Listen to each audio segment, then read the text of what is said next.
Assalamualaikum warahmatullahi wabarakatuh. Bismillahirrahmanirrahim. Alhamdulillahirabbil alamin. Wassalatu wassalamu ala asrafil mursalin wa ala alihi wa ashabihi ajmain. Amma ba'du. Jamaah salat subuh rahimakumullah. Pada kesempatan subuh malam yang ke-11 ini, mari kembali kita memanjatkan puji dan syukur kepada Allah Subhanahu wa taala yang telah melimpahkan rahmat dan kasih sayangnya kepada kita. Sampai hari ini kita masih dikuatkan iman, disihatkan badan, sehingga bisa untuk melaksanakan ibadah yang diperintahkan Allah kepada kita. Salawat dan salam selalu kita sampaikan kepada juga Nabi besar Muhammad SAW beserta sahabatnya, pengikutnya, umatnya sampai akhir zaman. Bapak Ibu sekalian yang saya hormati, pada subuh hari ini saya sedikit ingin menyampaikan hikmah puasa. Yang pertama adalah orang yang berpuasa dan menghayati, timbul di hatinya ada rasa syukur. Kenapa? Jadi saya katakan ada rasa syukur. Kalau puasa itu dihayati, direnungi, syukurnya itu banyak. Syukur itu artinya berterima kasih. Kalau bahasa orang kampung atau bahasa kita, berterima kasih itu adalah suatu akhlak yang sangat mulia. Orang ngasih ikan di pasar, saya itu kan sering Pak dikasih ikan. Kalau pulang itu, apalagi di pasar ayam itu, saya sudah sembunyi-sembunyi, belok-belok kemana-mana itu pakai helm. Ada yang di kantongan plastik, isinya apa? Ayam. Apa? Nikmat seperti itu. Paling tidak kita ucapkan terima kasih yang sangat besar. Lalu bahasa agama, berterima kasih itu artinya bersyukur. Sama bahasa Indonesia berterima kasih, bahasa Arab yang dijadikan bahasa Indonesia itu bersyukur. Apa yang kita rasakan syukurnya kepada Allah? Makanya di Quran ayat itu sering diulang-ulang terus dibaca. Hai orang yang beriman, yang puasa itu orang yang beriman. Artinya yang sanggup untuk berpuasa itu orang yang beriman. Kalau orang tidak beriman, tidak sanggup. Ada si imannya cuma kecil. Kalau dibilang tidak beriman, itu nanti marah ya. Orang yang sudah percaya bahwa Allah itu ada Tuhan sebenarnya, Muhammad adalah Rasulullah, dia mengucapkan syahadat, itu sudah masuk Islam, itu sudah beriman ya. Tapi imannya diberikan lampu itu masih kelip sekali, kecil sekali.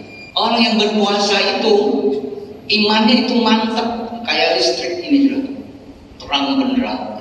Lalu apa yang kita rasakan syukurnya bahwa bulan puasa ini datang kepada kita, nikmat yang diberikan oleh Allah kepada kita, kedatangan Ramadan, ada perintah puasa.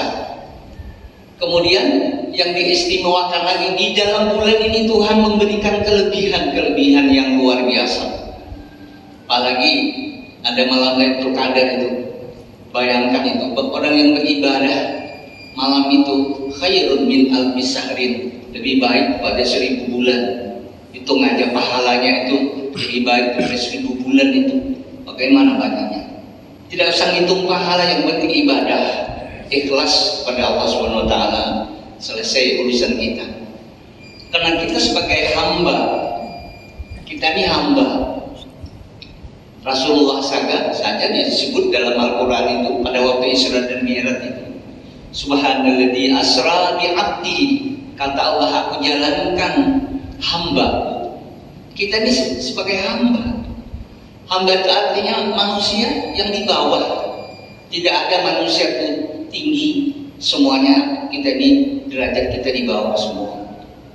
Jangan sampai kita ada merasa paling hebat, merasa diri paling banyak duit, paling cantik, apalagi sampai merasa penguasa. Akulah penguasa di Selatan. Itu tidak boleh sama sekali ada di hati kita. Karena kita ini pada waktu kuliah yang pertama, saya masih ingat bahwa puasa itu ada 3 huruf ya, saum.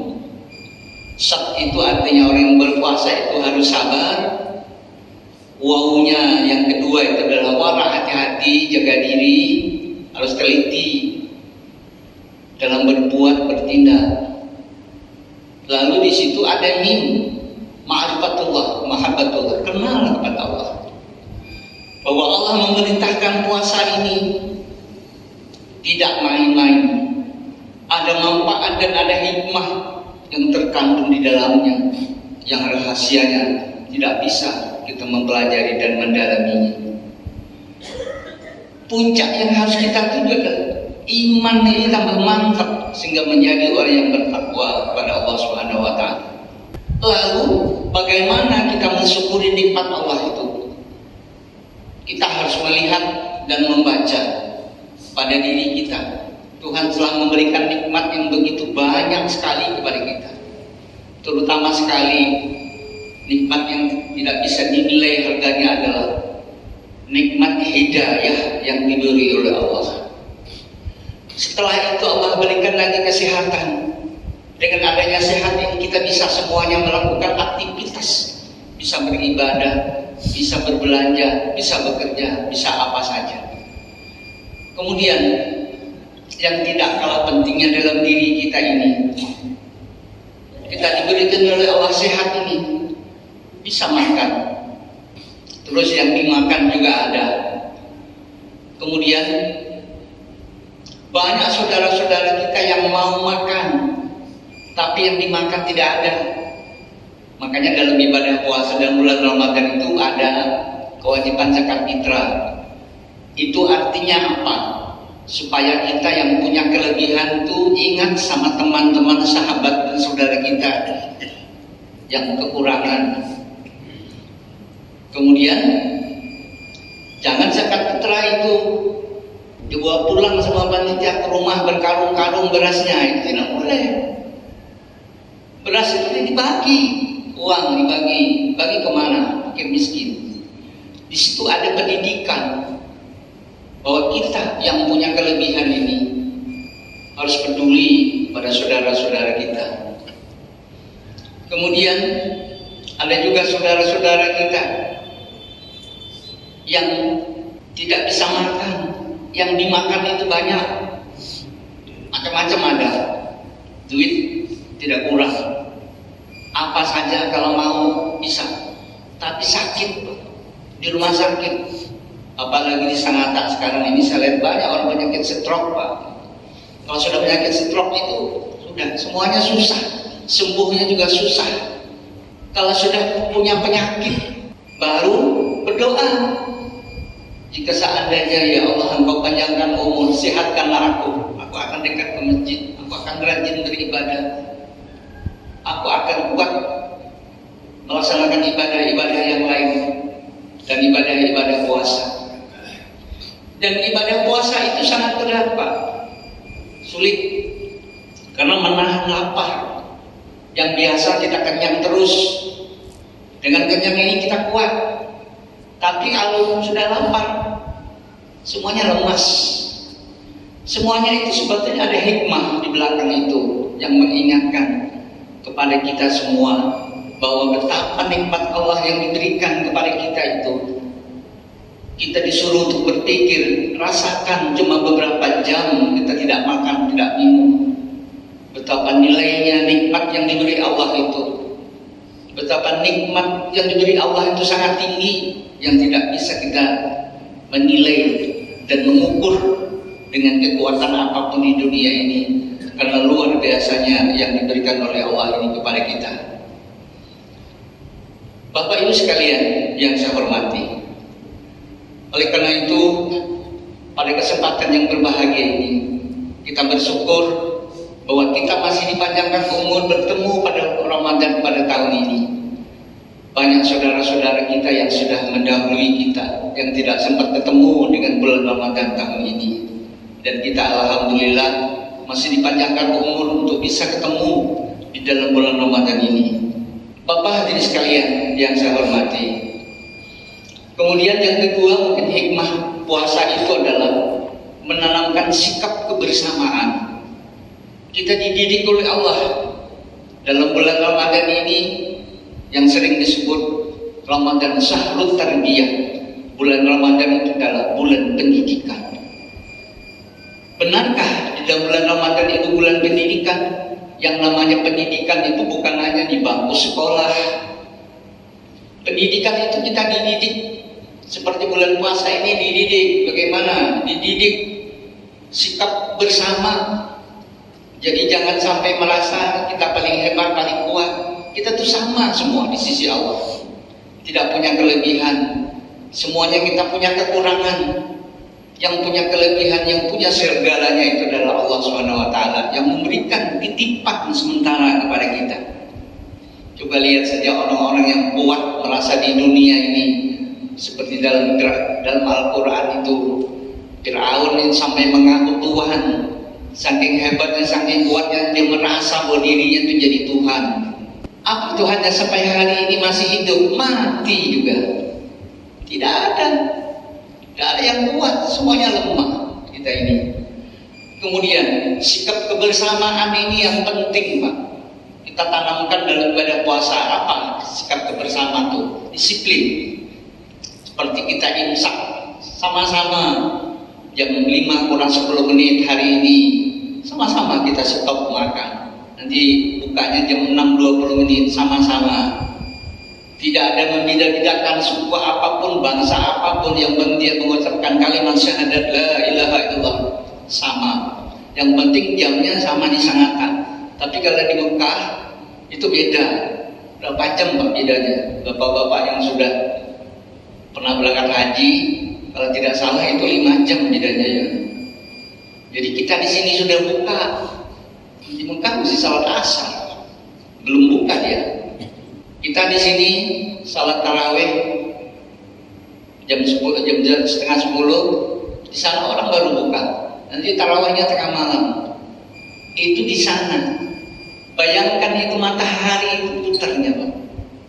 Pernah sampai di mana otak kita memikirkan matahari itu Allah yang menciptakan.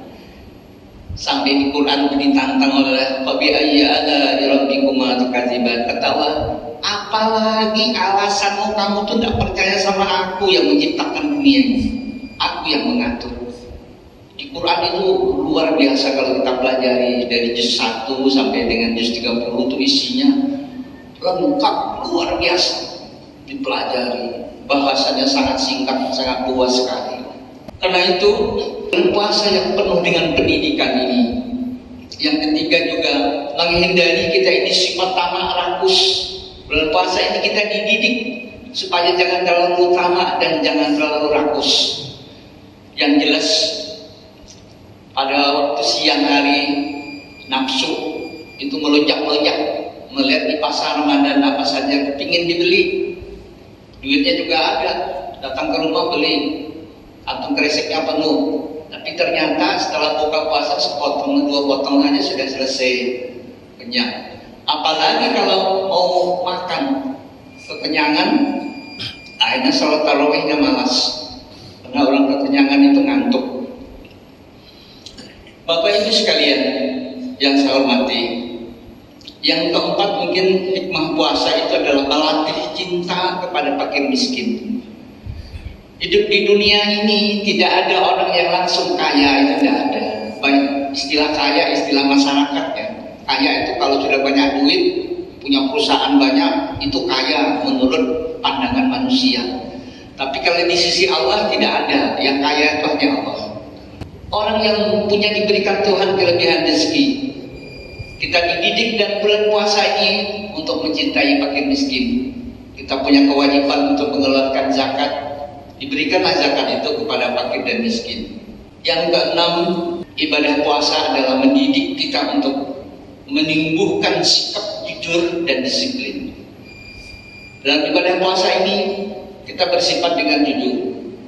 Kalau orang-orang yang bersifat jujur atau para pemimpin bangsa dan negara kita ini, kalau dia jujur, kalau kalau jujur sekarang ini tidak ada teman katanya. Itu istilah orang kampung ya, masyarakat. Jadi artinya hidup tuh harus tidak jujur. Ya makan uang negara sedikit gak apa-apa. Kalau masuk di penjara nikmati nyantapin. Nah itu tidak boleh kita lakukan yang seperti ini. Oleh karena itu puasa mendidik kita untuk bersikap dengan jujur. Apapun amanat yang diberikan oleh Allah pada kita harus kita terima dan kita laksanakan dengan sebaik-baiknya. Yang keenam mungkin hikmah puasa adalah memelihara kesehatan tubuh. Selama ibadah puasa ini perut kita ini siang tidak begitu keras memutar makanan yang kita makan setiap hari. Istirahat beberapa jam dari imsak sampai berbuka puasa, perut kita ini menggiling makanan yang ada di dalam tubuh kita ini. Tidak seperti di hari-hari yang lain, siang hari banyak makanan yang harus diproses. Kemudian Nabi Muhammad SAW mengingatkan dalam sebuah hadis, subuh tasiku, puasalah kalian akan menjadi orang yang sehat. Kemudian yang terakhir dalam hikmah puasa itu adalah akan membuahkan hasil dari ibadah puasa itu menjadi orang yang takwa. Takwa itu adalah orang yang selalu taat kepada Allah. Apa saja yang tidak ia lakukan. Minimal orang yang bertakwa itu ada 3 yang bisa dilihat. 1, tahu tujuan hidup. Tahu yang pertama adalah tahu tujuan hidup. Tujuan hidup itu apa? Yang kedua adalah tahu dengan Allah. Tahu bahwa Allah lah yang menciptakan ini, semua alam semesta, perintah-perintah apapun, baik larangan atau perintah yang diwajibkan untuk dikerjakan dan datangnya dari Allah. Nah yang ketiga tandanya orang yang beriman itu paling tidak ada tahu tujuan hidup. Jadi orang yang beriman itu tahu dengan Tuhan, tahu dengan tujuan hidup, tahu dengan dirinya bahwa diri kita ini kelak suatu saat akan kembali ke alamnya, dan apa yang harus kita lakukan, apa yang kita bawa bekal untuk kembali kepada Allah Subhanahu wa taala. Nah, Bapak hadirin sekalian yang saya hormati, demikian kuliah subuh yang sangat singkat ini. Semoga ada manfaatnya dan semoga kita selalu diberikan oleh Allah iman yang mantap. Mari kita tutup dengan doa Al-Fatihah.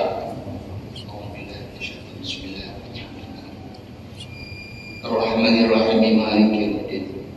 Iyyaka na'budu wa iyyaka nasta'in. Ihdinas siratal mustaqim. Siratal ladzina an'amta 'alaihim ghairil maghdubi 'alaihim waladdallin. Bismillahirrahmanirrahim. Alhamdulillahirabbil alamin. Wassalatu wassalamu ala asrofil mursalin Sayyidina wa maulana Muhammadin wa ala alihi wa ashabihi ajma'in. Allahumma inna nas'aluka husnal khatimah wa la takhtim alaina bisu'il khatimah. Allahumma jammilna bil afiyah wa haqqiqna bit taqwa wal istiqamah wa a'idna min mujibatin nadamah yaumal qiyamah innaka ala kulli syai'in qadir. Ya Allah, ya Rahman, ya Rahim, ya Tawwab, ya Qudus, ya Dzul Jalali wal Ikram. Di pagi yang penuh berkah ini Engkau karuniakan kepada kami kesehatan sehingga kami bisa beribadah, mendekatkan diri kepadamu, bersyukur atas segala nikmat-Mu. Karenanya ya Allah, berikanlah kami kekuatan lahir dan batin agar kami mampu menerima, memanfaatkan nikmat yang Engkau berikan ini ke jalan yang Engkau ridhai. Ya Allah, ya Rahman, ya Rahim, manusia Engkau ciptakan di dunia adalah untuk beribadah, bukan untuk berpoya-poya, bukan untuk bermain-main di muka bumi ini. Karenanya ya Allah, berikanlah kami kekuatan agar bisa menggunakan umur yang Engkau berikan kepada kami ini dengan jalan dan cara yang sebaik-baiknya, mendekatkan diri kepadamu, berbuat baik sesama kami, serta memberikan nasihat dan petua agama, petunjuk ke jalan yang benar. Ya Allah, Ya Rahman, Ya Rahim, terimalah ibadah kami, terimalah amal ibadah kami, wabil khusus ibadah-ibadah yang wajib dan ibadah-ibadah yang sunnah. Berikan pula kepada anak cucu kami, ya Allah, anak-anak yang saleh dan salihah, yang selalu menjunjung tinggi segala perintah-Mu, menjauhi segala larangan-Mu. Ampuni dosa kami, dosa orang tua kami, guru-guru kami, saudara-saudara kami seiman dan seagama. Perbaikilah keadaan kami, jagalah dan pelihara kampung kami khususnya, ya Allah, dan benua dan kampung di seluruh dunia bagi umat Islam. Allahumma ya muhawwilal ahwal, hawil halana ila hasanil hal. Terimalah semua amal ibadah kami dan tutuplah hidup kami, ya Allah, dengan mengatakan kalimat la ilaha illallah. Rabbana hab lana min azwajina wa dzurriyyatina qurrata a'yun. Rabbana atina fid dunya hasanah wa fil akhirati hasanah wa qina adzabannar. Wassallallahu ala sayyidina Muhammadin subhana rabbika rabbil izzati amma yasifun wa salamun alal mursalin walhamdulillahi rabbil alamin. Kurang lebih mohon maaf. Assalamualaikum warahmatullahi wabarakatuh.